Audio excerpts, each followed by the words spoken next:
Walmart is ending drone up deliveries in 3 states. According to the Bittersweet Symphony reporting at The Verge, you're welcome for that from Chris. Walmart is ending drone deliveries made with partner drone up in Phoenix, Arizona, Salt Lake City, Utah, and Tampa, Florida. Right now, it costs about $30 to use a drone to deliver a package. That's right. I said $30 for a drone to deliver a package. But DroneUp wants to bring the cost down so that it's less than $7 per delivery.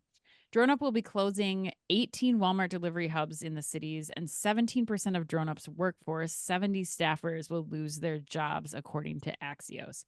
Following the cuts, there will be only 15 Walmart locations, 11 in Dallas, 3 near Walmart's Bentonville, Arkansas headquarters, and 1 in Virginia Beach. It should also be noted that Walmart also partners with Alphabet's Wing and Zipline on drone deliveries in the Dallas-Fort Worth metro area, and with Flytrex on deliveries in Fayetteville, North Carolina. Chad, we want to hear from you. Does this week's news from Walmart spell the eventual end of the drone delivery craze across retail? I think you guys have been pretty adamant from the start about this being kind of doomed upon announcement, right? Yeah, It just doesn't seem like a long-term winner, does it? Right? Doesn't now. The economics of single point delivery through, drones and the logistics and the other associated baggage of packages flying through the air and regulatory, just all these things, like it just didn't seem worth it. I'm actually glad, Ann, that you read that point around how many locations are left, because when I first saw the headline, I was like, all right, 3 states down. And for all I know, they're still in 40. So maybe this is no news, but it seems to be whittled down to a very small population. And honestly, I don't know if there's really much to say beyond. I'm not sure that it has go forward legs. Shoot. That's not what I wanted to hear. Adam, what are your thoughts here? I think drone delivery? I think that Chad makes a really good point about the multi-node delivery and how you're better off having a lot of smaller locations that you can have broader coverage versus having one point and a really fast way to get the product out to the consumer. Look, I think it's a nascent technology. I think it's very exciting. I think it's also a lot more exciting to write about than it is to actually use as a consumer, both as the cost that we've mentioned previously. I think it'd be great if we get down to $7, but it's a really hard business.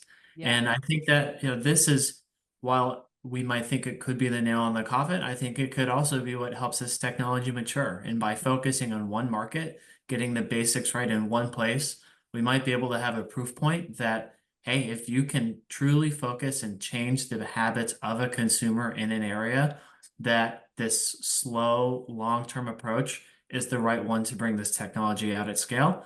I just think it's too hard to do quickly in a lot of markets at the same time.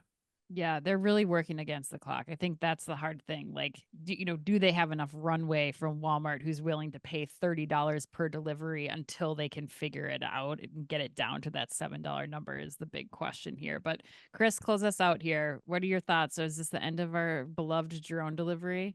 Yeah, and so I'll try to be as pragmatic as I can be on this one, too. And so this is just one of the drone providers. So there are other drone providers still at play. So we don't know the economics of those other drone providers and how ingrained they are in the operations across Walmart, across all these states. So, but with that said, you have to fathom that economics of one are pretty close to the economics of the other. So yes, as bullish as you and I started to be about drone delivery this year, particularly when we interviewed the woman in charge at Pratibha in charge of it at NRF, this makes me a little skeptical. It really does. I mean, those economics, if they're real, that's a big matzo ball to have to swallow.